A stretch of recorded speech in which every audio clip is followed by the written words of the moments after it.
From the earliest writings of man, we know that the human race has been comprised of the haves and the have-nots.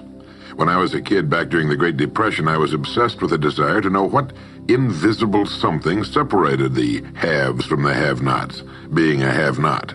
I wanted to know why so few managed to be well off financially in a country where success is available to everyone. For example, in checking the Statistical Abstract of the United States, published by the Bureau of the Census, I discovered, just lately, that only 10% of the men in this country, 65 years of age and older, have incomes of $6,000 or more a year. More than 80% of all men 65 or older have incomes under $4,000 a year. Only 7.6% have incomes between $7,000 and $10,000 a year, and only 3.7% have incomes of $10,000 a year or more. A man starts his working career in his 20s, often earlier. He's fortunate in that he lives in the free world. He has better than 40 years to make the grade financially in the richest country on earth. Yet, according to the statistics, only about 10 out of 100 will be financially secure by the time 65 rolls around, and only about 4 men out of 100 will be financially comfortable.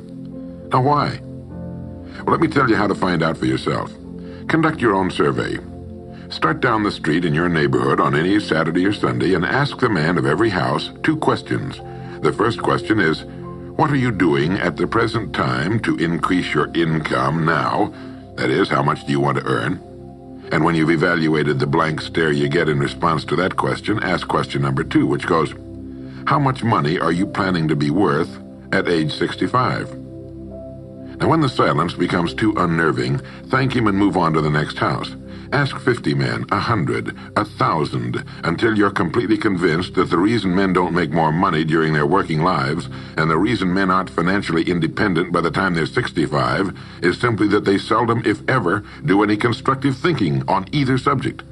It's that simple, unfortunately. The reason it's so easy to earn far more money than the average man earns in this country is that so very few, are going about it the right way. This is a race without enough contestants to bother about. The few who are really in the race can all be winners. Some will finish ahead of the others, but even the man who finishes last in this race will be financially secure. Most people, more than 90%, aren't even in the race. To prove it, ask yourself the 2 survey questions. Up until the time you started listening to this message, what were your plans for increasing your income? How much do you want to earn? And how much money had you decided to be worth by the time you're 65?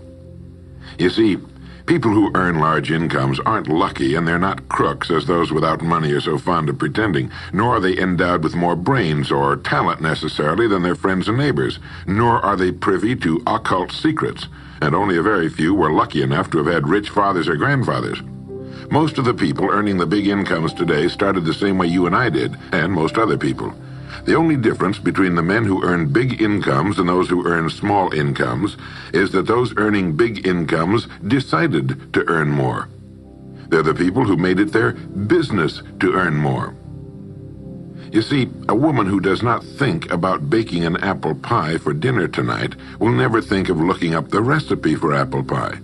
Without the decision for pie, there's no motivation for checking out the recipe. A man who does not think about driving his car to St. Louis, Missouri or Nacogdoches, Texas will never get road maps which show how to get to St. Louis or Nacogdoches. And a man who never decides to earn more money will never think of learning how, of looking up the rules for earning more money. You see, people do what they make up their minds to do.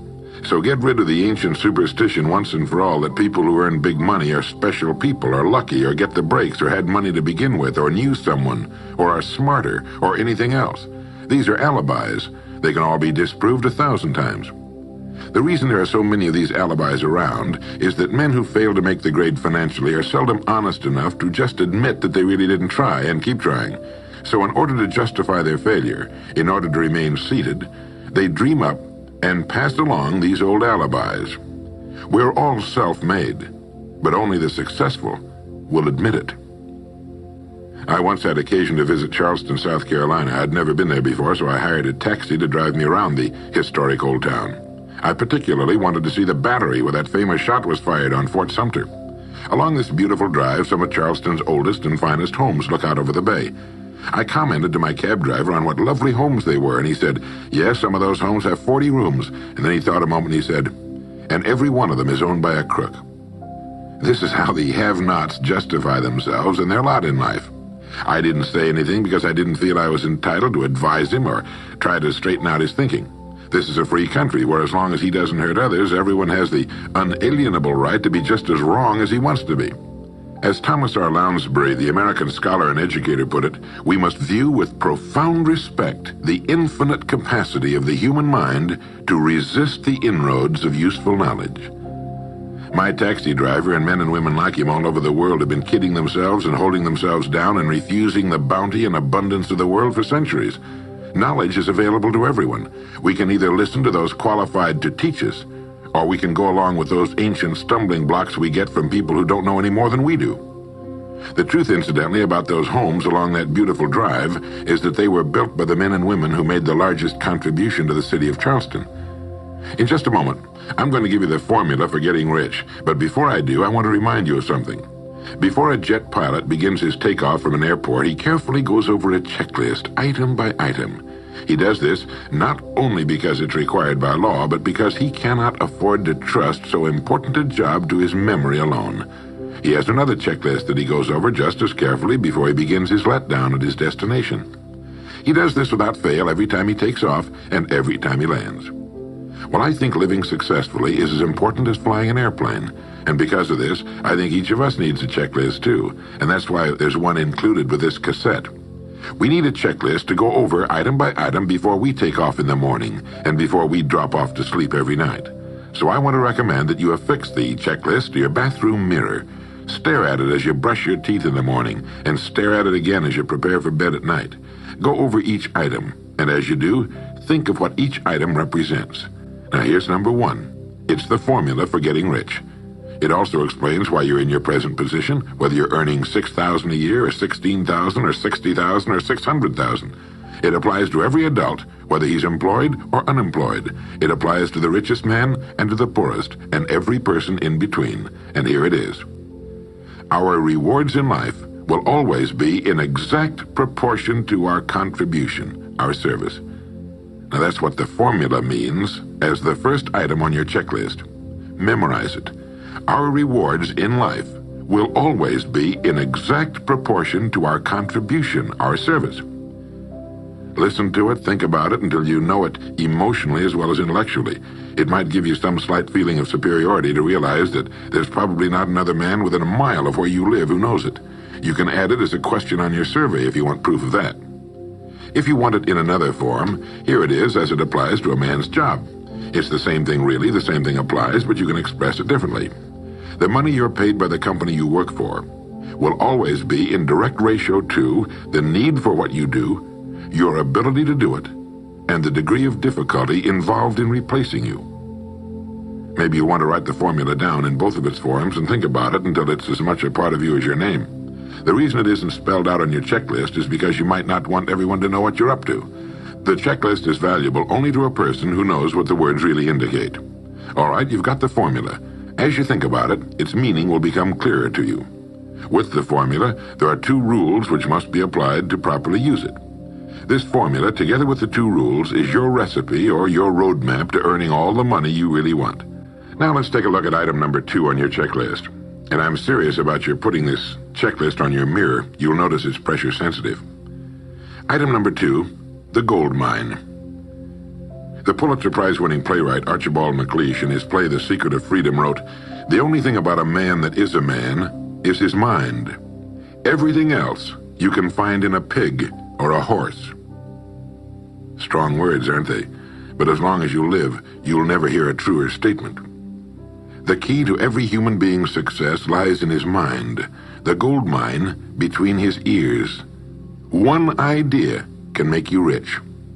A lot of good ideas can move you steadily upward in the work you do, and ideas are free.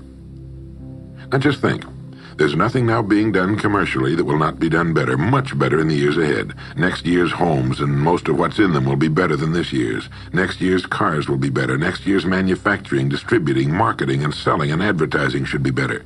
Nothing is now being done as well as it must be done in the future, and every innovation, every new improvement will be somebody's brainchild. Now, what's your specialty? How many good ideas have you come up with during the past year?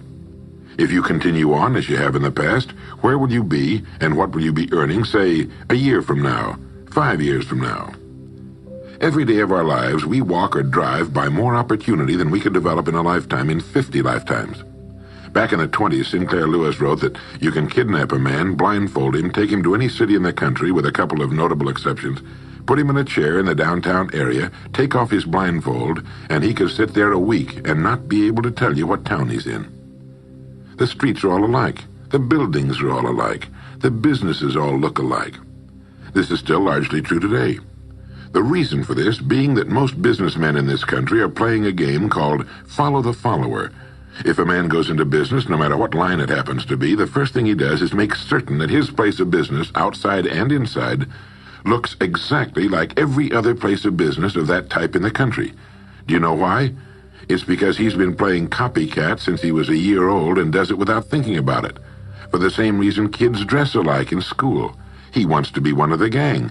He doesn't necessarily examine all the business establishments in his field and pattern his on the one outstanding example, the one that inspires him, the one that he can really believe in. He just does what everybody else in his business is doing, and by this simple process, he guarantees his own mediocrity. Whose drum are you marching to, if indeed you're marching to anyone's, and why? Remember, whatever you now do for a living will be done differently, quite differently a few years from now. Never in the history of mankind have the opportunities for all of us been so great. But the great majority of people will be the beneficiaries of progress, not those who bring it about. Which group are you going to belong to? If you want to be a contributor, not just a beneficiary, here's the first rule. It appears on your checklist as the gold mine. So, think. Think deliberately and with a purpose. Use the gold mine between your ears. Begin by thinking at a special time every day. Back during the Depression, a New York lumber dealer was growing rich while other lumber dealers were going broke. When asked how he did it, he said, "Every evening when I get home, I close myself up in a quiet room, sit in a comfortable chair, and ask myself, how will my business be conducted 10 years from now? Then I try to do it now." Instead of competing with every other lumber dealer, which is what they were doing, he was creating. He was doing the very thing man was designed to do, the very thing man does best. A company growing at the rate of 10% a year will double its size in less than 8 years. But a man can improve his effectiveness 50% or 100% a year or more. The experts tell us that every one of us has within him deep reservoirs of ability, even genius, that he habitually fails to use. Well, let's begin now to reach into these deep, rich areas of pure net profit and use more of our real abilities. Let's think. Here's the best way I've found to make yourself think. Start getting up a little earlier than you're accustomed to. Right off the bat, this gives you extra time that 95% of the men in this country are not using at all. 1 hour earlier a day gives you 6.5 extra 40-hour weeks a year. But at this time in the morning, take a refreshing shower, dress, get yourself a fresh, hot cup of coffee if you're a coffee man, and then sit down to a clean sheet of paper. At the top of the paper, write your financial goal. Now, this is the amount of money per year you intend to earn soon. Incidentally, you might like to keep this to yourself, too. It's nobody's business but yours. Then, start to think. Think about your goal and what it'll mean to you and your family. Then see how many ideas you can come up with to help you reach that goal. Ideas to improve what you now do for a living.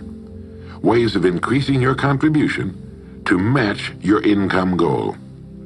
You know, jobs don't have futures. People do.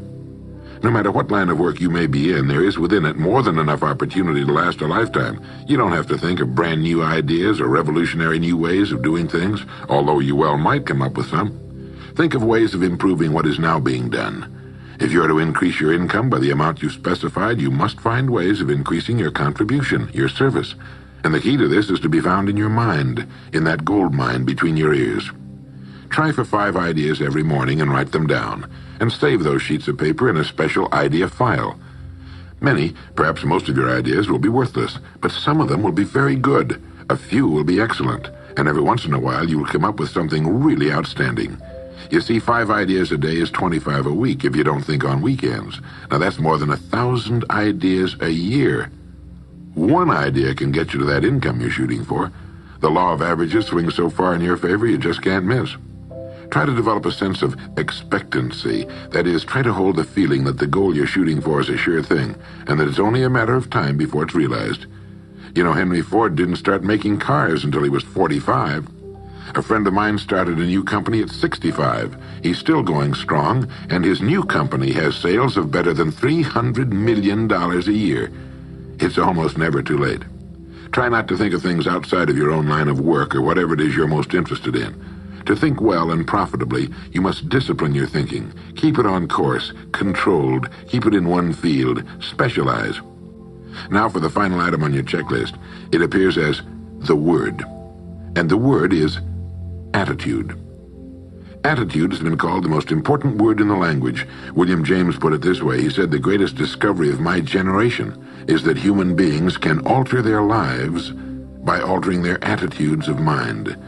Now, this is something to think about. Can alter their lives by altering their attitudes of mind. It's another way of saying we become what we think about. Look at it this way.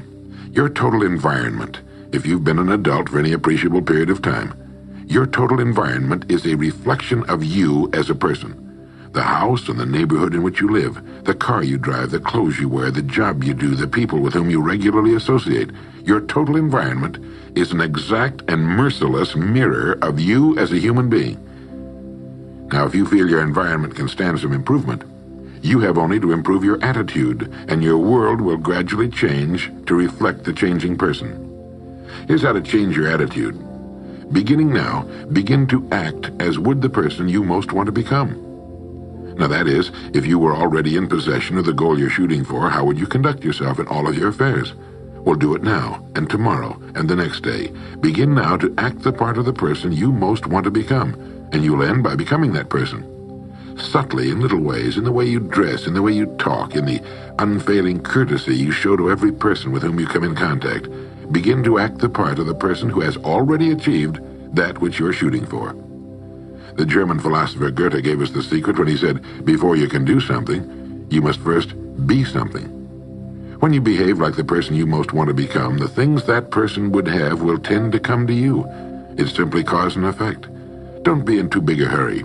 It takes longer to build a skyscraper than a chicken coop. Build slowly, steadily, and well. Then when you make it, you'll keep it. You'll stay on top. Always be suspicious of the so-called get-rich-quick scheme or sudden success. Never forget that word, attitude. It's your attitude toward the people with whom you come in contact that will determine their attitudes toward you. The person with a great attitude toward life and the world is the person other people call lucky. He's not lucky. He's just using our old friend cause and effect. His causes are excellent, and his effects have to be just as good. Well, that's it. 3 things to remember. 3 things to practice every day. If you spent 16 hours a day, 7 days a week, practicing your golf swing, in a relatively short time, you'd have a grooved, beautiful swing like the pros. So practice your new attitude every day, every waking hour. Practice thinking a few minutes every morning, and you'll find yourself thinking all day long. And remember the formula. Our rewards in life will always be in exact proportion to our contribution, our service. Go over the ideas in this message every day until they're as much a part of you as your name and your temporary address. You'll notice that each time you listen, you'll hear something new. You'll get a new idea you failed to get before. This is Earl Nightingale, and thank you.